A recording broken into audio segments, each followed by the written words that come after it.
Let's move on to talk Malicious. about a little game Speaking called of malicious. Palworld. Speaking of malicious, so Palworld is a game that if you haven't heard about it, I'd be shocked. This launched last week in early access, a very big kind of caveat with all of the conversation today that it's in early access, but it launched on PC, Xbox, and it's on Game Pass on both. And this thing's a fucking juggernaut. So I'm first pulling from Wesley Yin, pulled IGN. He writes, Palworld's astonishing launch success has grown further. It's now the second most popular game ever on Steam. Palworld posted an incredible 1.85 million concurrent players on Steam today, January 23rd, a figure that sees Pocket Pair's controversial Pokemon with guns crafting and survival game overtake Valve's own Counter-Strike, according to the Stream DB. Palworld, then, is second only to PUBG, whose remarkable stream concurrence peak of 3.25 million was set during the game's glory days. Probably not going to beat that. No. But honestly, you never know. It was also free, which I don't know if Palworld is or not. I think Palworld is not free. It is not free unless you have Game Pass. But yes, which it has sold 6 million copies in just 4 days. It launched on the 19th, like I said, on Xbox consoles and PC via Steam and Windows. And so that 6 million sales doesn't count also the people just playing it for free on Game Pass. Yeah. This thing's a fucking juggernaut. Two things I'd like to point out about. Well, I guess three. Puts into perspective truly how big it's like the game it is aping of Pokemon, where Pokemon will often reach like 15 something million in sales or something like that in the first week. Not that Pokemon needs like to be put over or anything, but like, wow, those games are like impossibly big. To think that like the biggest game on Steam, you know what I mean?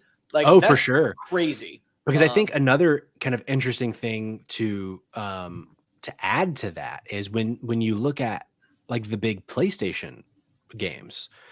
I don't remember the exact number. If someone in the chat wants to get me some accuracy here, but like the first 3 days of God of War Ragnarok was like 3 million, and then Spider-Man didn't even break 4 million.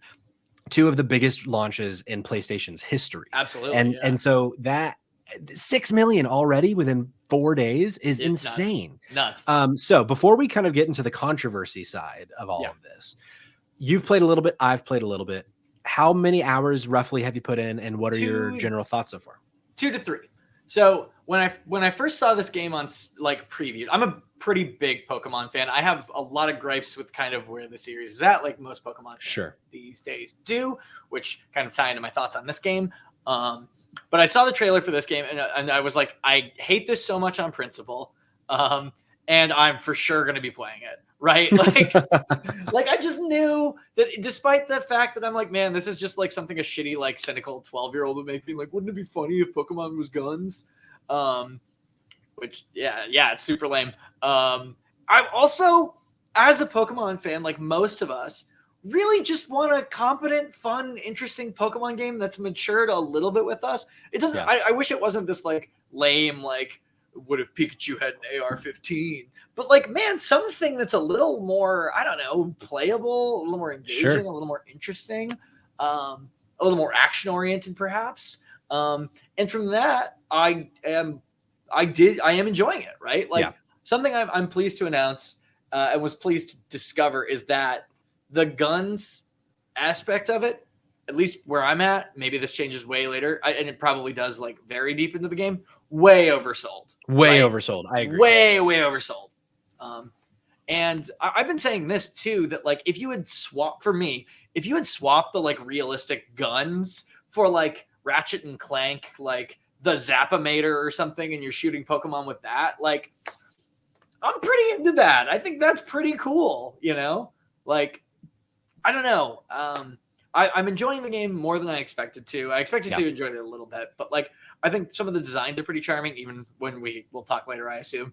Some of those designs are maybe a little close to the apple didn't fall that far from the tree, perhaps. But like it's a fun crafting survival game, which is a genre that I'm not usually crazy about. So putting like some monsters and cutesy dudes in it is pretty cool. Yeah. And the John in the chat, very little to do with the game itself, I think. For sure. John in the chat corrected me a little bit. God of War sold 5.1 million in its first week. So a little bit more and a little bit more time, but still, like this is within a few days almost a million more than that is crazy. So yeah, for me, I've put in about 3 to 4, so a little bit more than you. Yeah. And John in the chat, he's pushing 20 hours. Most damage comes from the pals. The melee and guns do minimal damage. Great. See, that's awesome. I'm very excited to hear that the marketing was just to drum up interest, which was very successful at doing. Oh, for sure. For me, so you had texted me before I had started saying like, I'm surprised at how survival forward this is. Even knowing that, I was still surprised at how this really is. Like, I've heard a lot of people say it's not Pokemon with guns, it's Arc, but Pokemon. That's a way better description. Way better description. You don't have the same tropings of Pokemon. Like, you're not picking a starter, you're not going on a journey, and suddenly everybody's there and evil, and you have to shoot them. Which is, I think, kind of what a lot of people, myself included, thought it might be. But really, it's really more just like a survival like Arc game that has Pikachu with it. Right, and like the battle systems are so different than Pokemon. It really is just like an aesthetic thing. Pretty rudimentary too. Like the battles, I was a little disappointed by. Pretty disappointed in that. But a few things that I do really like. I think the art style is really charming, and I also think I'm so fascinated by this concept, which maybe is bad, but I'm fascinated by this concept of catch these things and then make them work for you. I think here's the thing. I had a professor in college once who said, you are every age you are at the same time. So if there's a game that you're like, all right, I can recognize this is shitty and immature, but 15-year-old Patrick's all about it. Like, hell yeah, why not? Yeah. You know? But it's cool that, so you're building this base, you're chopping down trees for wood, you're pickaxing rocks for stone, and you're using those materials to build like beds and devices that help you you build other things and like little farm patches. And then when you catch these pals, if they have a certain skill like tree chopping or like if they're a water a water pal, they can water your farm for you, or they can pick your farm for you. So like you can essentially choose the different pals in your base to like run your base for you, which is really attractive to me because ultimately I don't love a survival game. And if they're going to give me the tools to say, hey, you don't have to do a lot of surviving, once you have the right tools, it'll just kind of work itself out. All about you're building an engine, you're not building a thing you have to keep sustaining. Right. Then I could see myself playing this game for a lot longer. But if I'm like 10, 12, 15 hours in and I'm still very much like, I'm still fucking chopping trees, I'm still doing the survival side of it, I probably won't stick around at that point. Terry in the chat asks, story to speak of? So far, I've not seen any story. I guess that's John a question could for help us Rabbit out. in the chat. Yeah. John Rabbit 128 in the chat. If you could let us know, like, is there any story or is it just vibes? And then Terry in the chat says, is the controversy that you can catch pals or catch people in addition to pals? So that's part of the controversy. I think that's lame. I personally. Right. But let's get into the controversy. So this is part 2. The controversy is on a much bigger level, I think. Much bigger level. Yeah. So I'm pulling from Andy Robinson at VGC. Like not anything that's happening in game, I guess. Right. Yeah. It's all about the making of the game. Correct. So Palworld Pokemon plagiarism accusations pile up as CEO responds. Artists accuse it of copying 3D models. Pocket Pair claims it's received death threats and abuse. This is the article on VGC. The director of Steam's colossal breakout hit Palworld has responded to allegations of plagiarism as accusations mount that the game could have copied Pokemon's designs. Since launching into early access on PC and Xbox on Friday, numbers.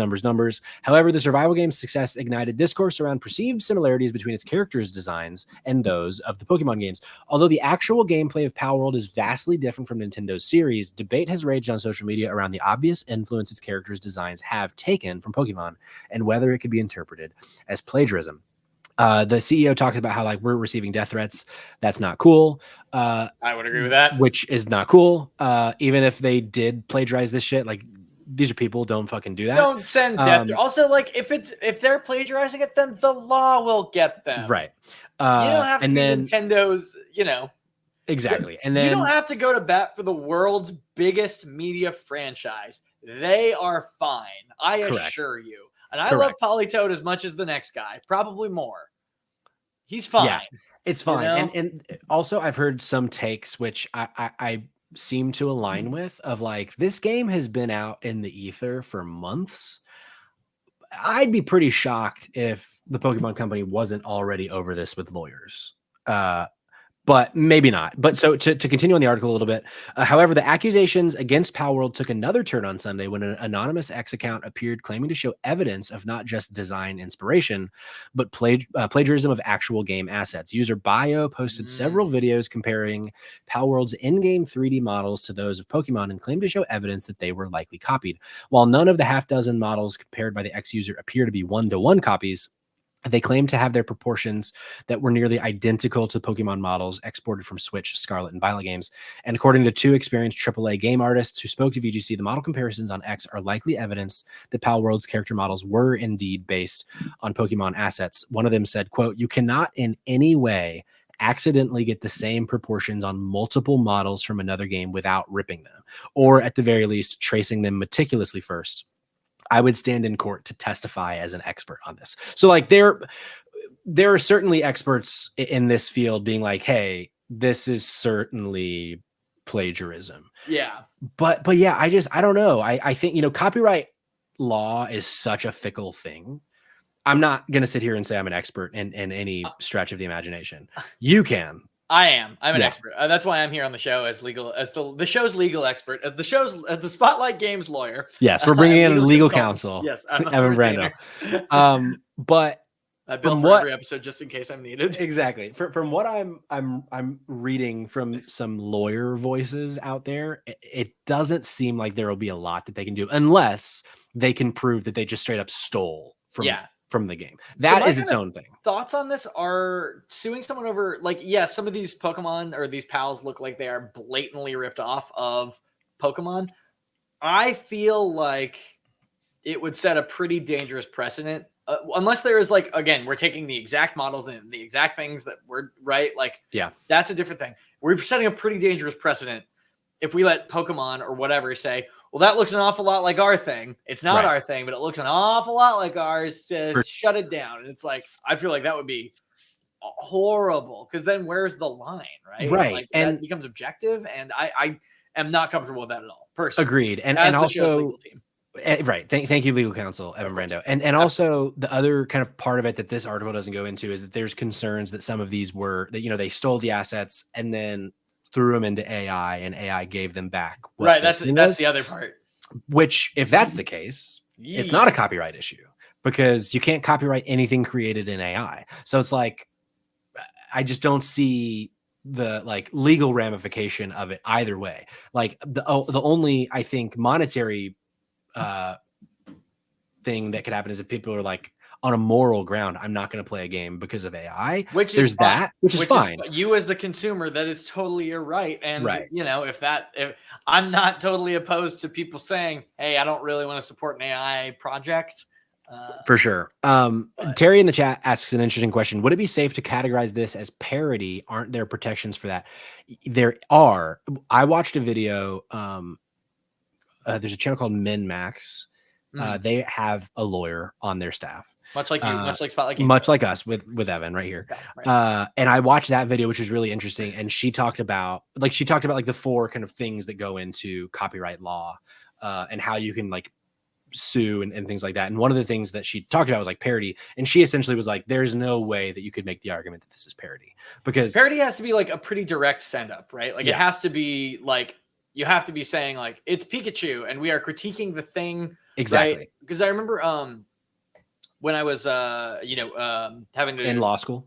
When I was in law school, having to navigate the FCC and stuff like that. There were rules especially early on in podcasting and things like that, was like can you play clips of songs and things like that, right? Mm-hmm. And the answer was sort of, right? If you are talking about the songs and things like that, if you're providing commentary on them, then you can, but you can't just be and we'll be right back and then play a Metallica song, right?